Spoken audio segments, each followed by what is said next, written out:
Bénissez l'Éternel, bénissez le grand Dieu d'Israël.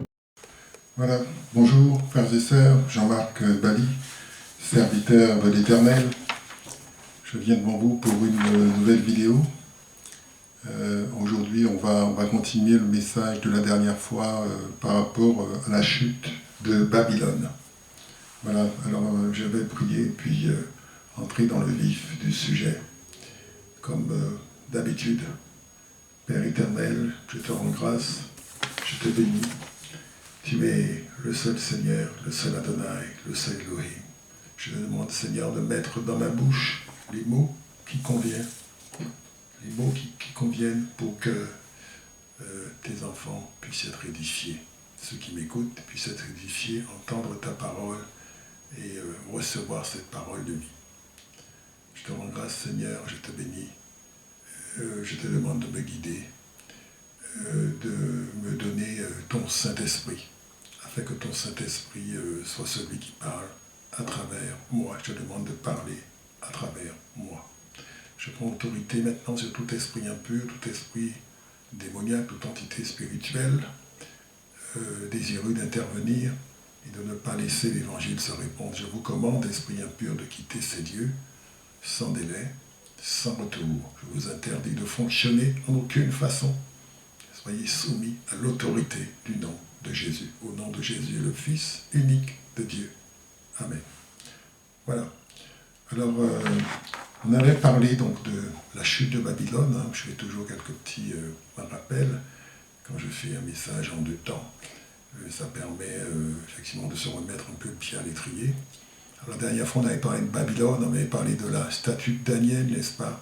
Que Babylone était la tête du système spirituel opposé à l'Éternel, c'est-à-dire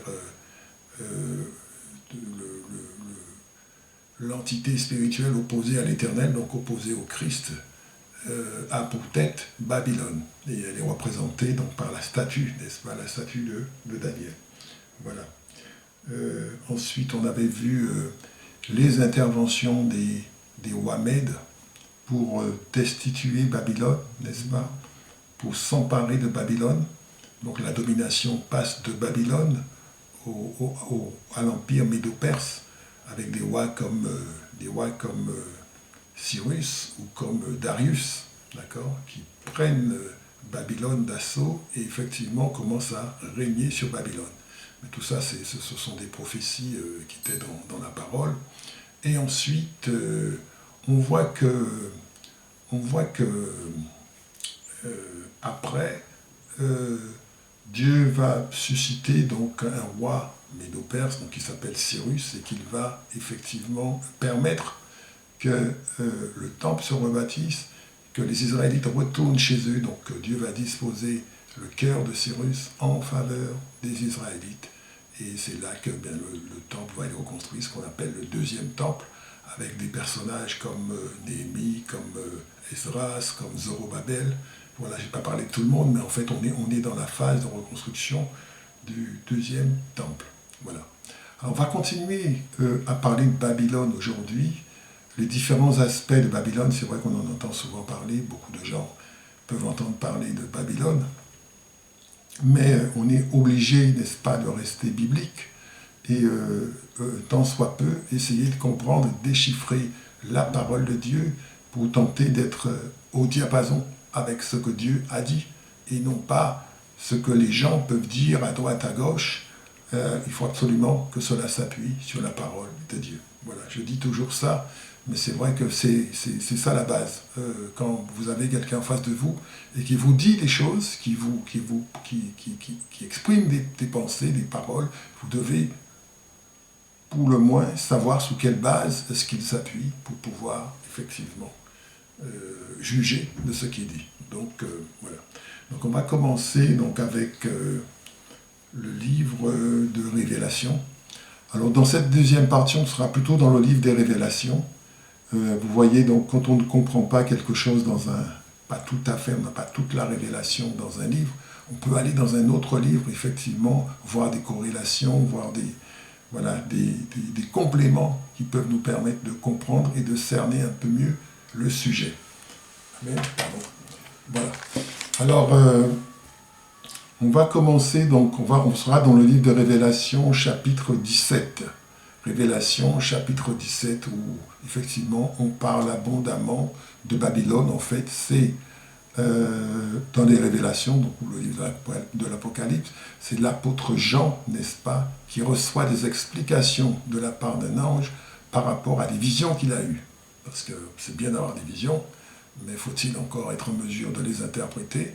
Faut-il encore être en mesure de savoir ce que Dieu a voulu dire et de poser à la suite les actions appropriées, n'est-ce pas? Voilà. Donc on commence avec le livre des Révélations, Révélation chapitre 17, verset 4. Il est écrit: « Cette femme était vêtue de pourpre et d'écarlate, et parée d'or, de pierres précieuses et de perles. Elle tenait dans sa main une coupe d'or remplie d'abominations et des impuretés de sa prostitution. Sur son front était écrit un nom, un mystère, Babylone la grande, la mère des impudiques et des abominations de la terre. Je vis cette femme, ivre du sang des saints et du sang des témoins de Jésus. » Voilà, on va relire. Révélation chapitre 17, verset 4. Il est écrit: « Cette femme était vêtue de pourpre et d'écarlate, et parée d'or, de pierres précieuses et de perles. Elle tenait dans sa main une coupe d'or remplie d'abominations et des impuretés de sa prostitution. Sur son front était écrit un nom, un mystère, Babylone la grande, la mère des impudiques et des abominations de la terre. Et je vis cette femme ivre du sang des saints et du sang des témoins de Jésus. » Voilà. Donc ici, Babylone est représentée par une femme. Vous voyez, il y a plusieurs représentations possibles d'une même chose. On a représenté Babylone comme la cité ancienne. Voilà. Là, Babylone est représentée par une femme. Donc une femme, c'est-à-dire une séductrice. Je ne dis pas que toutes les femmes sont des séductrices, attention.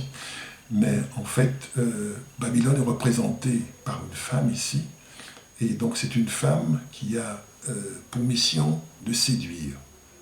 Le propre de ceux qui savent séduire, c'est pour entraîner d'autres à leur suite, n'est-ce pas? Et effectivement, le but de cette femme, c'est de séduire les hommes, de séduire les habitants de la terre, séduire d'abord les rois de la terre, n'est-ce pas? Et de les entraîner à sa suite par le biais de l'impudicité. Donc par le biais de l'immoralité sexuelle. D'accord? Donc effectivement, l'immoralité sexuelle est un des moyens, je dirais, le moyen principal par lequel cette entité qui s'appelle Babylone agit, séduit le monde et les pousse vers des directions qui sont en désaccord avec l'Éternel. Donc ce sont des directions, des orientations sexuelles qui ne plaisent pas à l'Éternel. Effectivement, l'apôtre Paul dit celui qui pêche contre son propre corps, n'est-ce pas, il commet un péché plus grave, il pêche contre son propre corps. Et le but de tout ça, c'est de faire que les hommes soient dans la désobéissance et qu'ils n'entrent pas dans la bénédiction éternelle qui est le salut en Jésus-Christ. Parce que c'est toujours de ça qu'il s'agit. Il s'agit des âmes. Frères et sœurs, toujours quand vous lisez la parole, quel que soit ce que vous lisez, il s'agit des âmes, du salut des âmes. Dieu a souci des âmes. Amen. Voilà. Alors, il est aussi dit dans ce passage que la prostituée en question est ivre du sang des saints et des témoins de Jésus. Ça, c'est très caractéristique. Ça veut dire que c'est un système qui est là. Donc la femme, encore une fois, ce n'est qu'une représentation. Babylone n'est pas une femme, c'est une représentation. Et ce passage dit que Babylone est ivre, cette femme est ivre. Donc ça veut dire qu'elle boit beaucoup, n'est-ce pas, de sang des saints et des témoins de Jésus. Donc ça veut dire en fait clairement que les saints et les témoins de Jésus, leur sang est versé. C'est des gens qui sont poursuivis, pourchassés par Babylone, n'est-ce pas, et mis à mort. Ils mettent à mort les témoins de Jésus. Ils mettent à mort les saints, tous ceux qui veulent marcher avec l'Éternel. Et donc, ils constituent ceux qui persécutent la lumière de Christ sur la terre. En fait, la volonté de ces gens-là, la volonté de ce système-là, c'est d'éteindre la lumière du Christ, n'est-ce pas, et de s'emparer définitivement de la terre. C'est ça qu'ils veulent, s'emparer définitivement de la terre, ça veut dire régner sur la terre de manière définitive, sans que Dieu ne puisse intervenir ou ne faire quoi que ce soit. Alors que il est dit clairement dans les Écritures que c'est le Christ qui doit hériter des nations, c'est lui qui doit hériter de la terre, c'est lui qui doit hériter de la domination. Donc ces gens-là ont clairement la volonté de s'opposer à la volonté de Dieu et de régner, n'est-ce pas, sur la terre à la place de Jésus-Christ. Vous voyez ? Alors ça c'est un passage vraiment très révélateur sur les intentions de Babylone et les activités. Donc ce sont des activités de meurtre. Donc ce que je dis, c'est pas des choses qui sont comme ça tirées de mon imagination. Hein. Voilà, quand on lit la parole de Dieu, il faut l'interpréter. Vous voyez, donc la femme, elle est ivre du sang des saints et des témoins de Jésus. Donc les témoins de Jésus et les saints et les saints sont tués par eux. Voilà. Alors ça aussi c'est des sujets sur lesquels il faut méditer. Il faut comprendre que quand on est un véritable, un authentique témoin de Jésus-Christ, ce qui vous attend sur la terre, c'est d'être persécuté. Vous êtes persécuté par ces gens-là, vous êtes persécuté par ces Babyloniens, même s'ils ne savent pas qu'ils sont des Babyloniens, ils ont peut-être Babylone. Et le but, effectivement, c'est de prendre la domination de manière définitive sur la terre. Alors, cette femme est représentée par une prostituée. D'accord ? C'est une prostituée, Babylone. Donc elle est représentée par une prostituée. La prostituée, c'est la contrefaçon. C'est la version satanique de l'épouse. D'accord ? Dieu a fait l'épouse qui est censée être fidèle à son mari, à son époux, n'est-ce pas ? Dans le mariage. Et le Satan va créer, lui, la prostituée. La prostituée qui n'a que faire d'être fidèle à qui que ce soit et qui se met avec tout un chacun. D'accord ? C'est pas du tout le même objectif, c'est pas du tout la même chose, mais ce sont deux choses qui sont en opposition et qui font que cette femme-là sera opposée, n'est-ce pas, à la femme de Dieu qui est l'Église. Ouais. Donc l'Église devrait être fidèle à Jésus-Christ, l'Église devrait être fidèle, et cette femme-là, effectivement, n'a pas de notion de fidélité. Vous voyez. Donc ça, c'est pouvoir un peu, je ne dirais pas la réciprocité, mais une symétrie entre les deux systèmes, celui de Dieu et celui du diable, représenté ici par la tête qui est Babylone. En l'occurrence, là, on est dans la représentation d'une femme. Vous voyez. Voilà. Alors, pour continuer à parler de Babylone, on va parler un peu aussi de prophétie, puisque les choses se déroulent, et quand on lit la Bible, il faut chercher à savoir à quel stade est-ce que l'on est aujourd'hui dans les déroulements et les accomplissements des prophéties bibliques. D'accord ? À quel stade ? Donc c'est vrai qu'on dit, on est au temps de la fin, on est au temps de la fin, je pense que c'est vrai, mais voilà, faut chercher à être un peu plus précis par rapport aux prophéties qui sont faites dans la Bible. Ce qui m'amène à l'autre slide qui est toujours sous le livre des Révélations, à partir du chapitre 17, à partir du verset 12. Voilà. Il est écrit, « Et les 10 cornes que tu as vues sont 10 rois qui n'ont pas encore commencé à régner. Mais ils prendront puissance comme rois en même temps avec la bête. Ceux-ci ont un même dessein, et ils donneront leur puissance et leur autorité à la bête. » D'accord? Donc la bête, c'est qui? La bête, ce n'est pas Babylone. Babylone est assise sur la bête, n'est-ce pas? La bête, c'est l'antéchrist. La bête, c'est l'antéchrist. Donc c'est celui qui cherchera à prendre le lead sur la terre entière à la place du Christ. Les 10 rois qui sont évoqués ici, il faut faire un parallèle avec le livre de Daniel. Rappelez-vous la statue dont on avait déjà parlé, la statue de Daniel, et puis les 10 orteils qui sont aux pieds. Les 10 orteils, en fait, représentent 10 subdivisions de la terre qui seront dirigées par 10 entités différentes. Donc 10 rois différents dirigeant les 10 subdivisions de la terre. Donc vous voyez, quand vous suivez l'actualité, tout ce qui est en train de se faire, tout comment dirais-je, tous les changements, les modifications, les blocs qui se forment, qui se déforment, etc. On est en train de former des royaumes, plutôt des blocs, qui seront en vis-à-vis les uns des autres, et au final, au terme, le but, c'est qu'on en arrive à une dizaine. Donc il y aura, au final, 10 blocs sur la terre, dirigés par 10 rois. Ouais. Et ça concerne toutes les latitudes de la terre. Ça ne concerne pas que l'Europe ou les États-Unis ou la Chine, ça concerne toutes les latitudes de la terre. Voilà. Alors, il est clairement établi ici aussi que cet antéchrist, cette bête, va recevoir de ces 10 rois leur puissance et leur autorité. Ça veut dire que ces 10 rois vont faire allégeance à la bête, à l'antéchrist. Donc l'antéchrist qui est la bête, donc c'est une personne, hein, la bête c'est une caractéristique, c'est une représentation de l'antéchrist.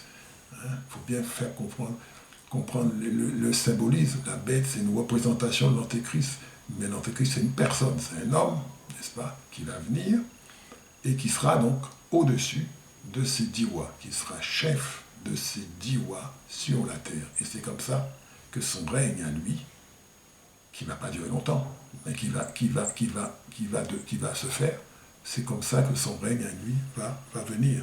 D'accord? Et donc c'est les 10 rois de la fin, les 10 rois qui s'en viennent, les 10 rois qui sont à venir et qui vont régner sur la terre. Voilà. Alors, c'est pas très visible aujourd'hui. On ne voit pas encore trop comment ça va se faire, mais c'est en train de se faire. La parole de Dieu doit s'accomplir. La parole de Dieu va s'accomplir.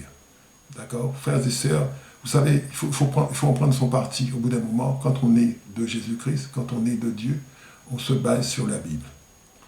Quand on ne comprend pas une parole dans un endroit, on va regarder un autre endroit. Le but, c'est d'essayer d'avoir les idées claires sur ce qui s'en vient, qu'on ne soit pas dans les ténèbres, puisque nous sommes des enfants de lumière, n'est-ce pas? Nous sommes des enfants de lumière, nous sommes des enfants qui devons savoir où nous en sommes et ce qui s'en vient. Et le Père, avec son Saint-Esprit qui nous a donné, nous révèle des choses, d'accord?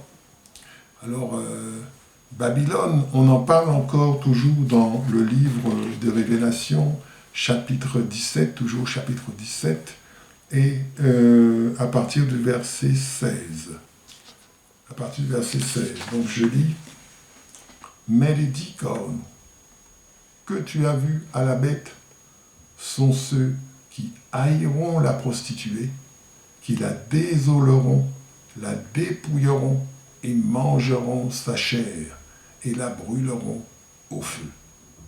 Car Dieu a mis dans leur cœur de faire ce qu'il lui plaît et de former un même dessein et de donner leur royaume à la bête jusqu'à ce que les paroles de Dieu soient accomplies. Et la femme que tu as vue, c'est la grande cité qui a son règne sur les rois de la terre. Alléluia. On va relire ce passage.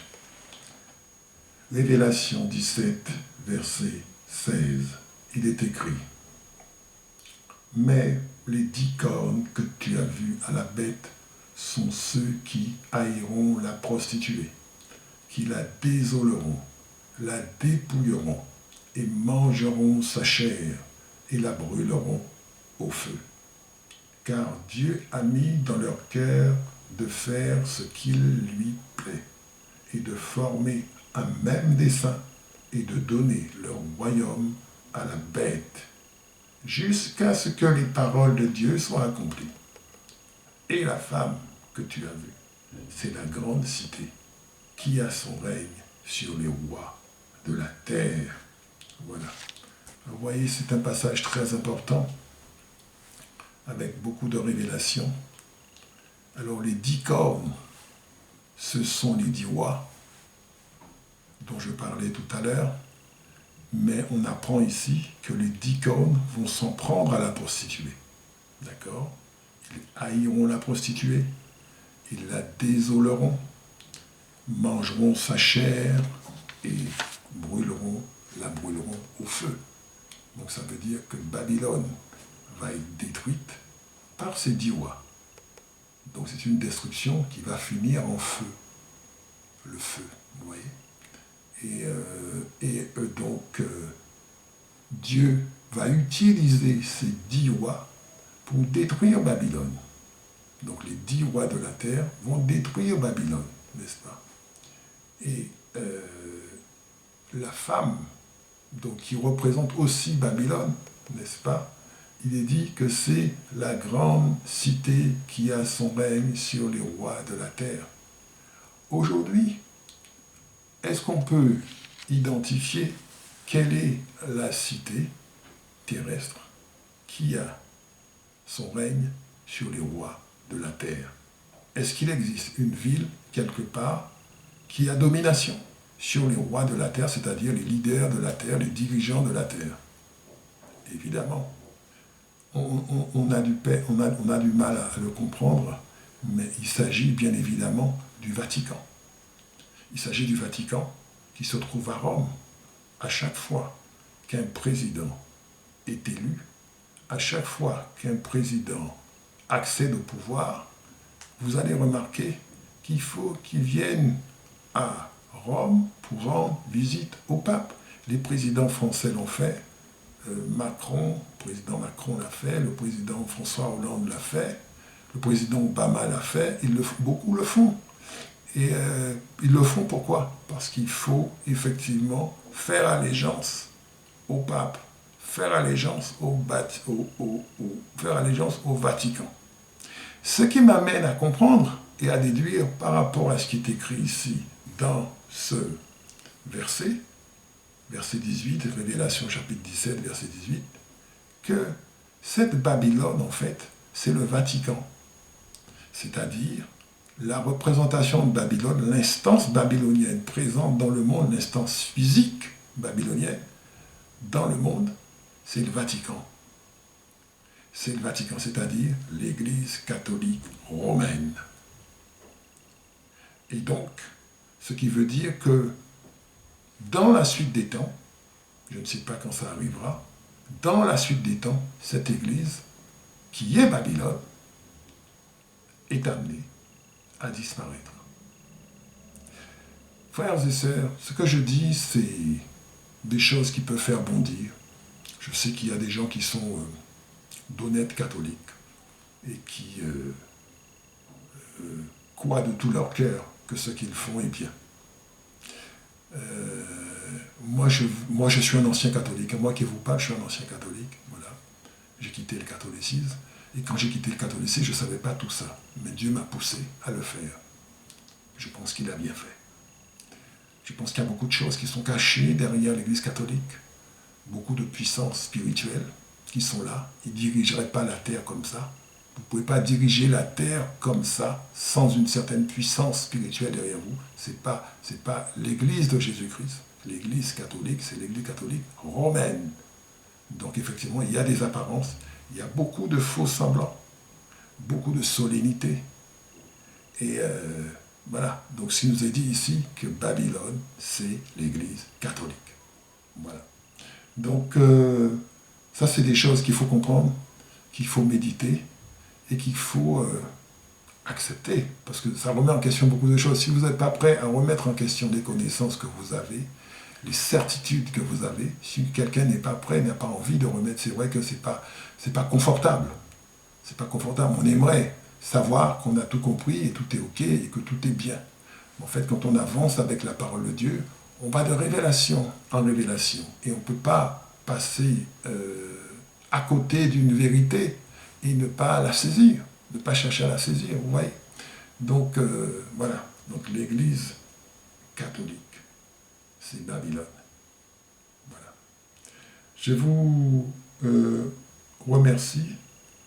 Je vous remercie de votre attention et je vous dis à bientôt pour une prochaine vidéo. Au revoir. Bénissez l'Éternel, bénissez le grand Dieu d'Israël, bénissez l'Éternel, bénissez le grand Dieu d'Israël, les voies de l'Éternel sont justes, sa parole est éprouvée, il est un bouclier, une forteresse, un ami, un conseiller, pour aller jusqu'à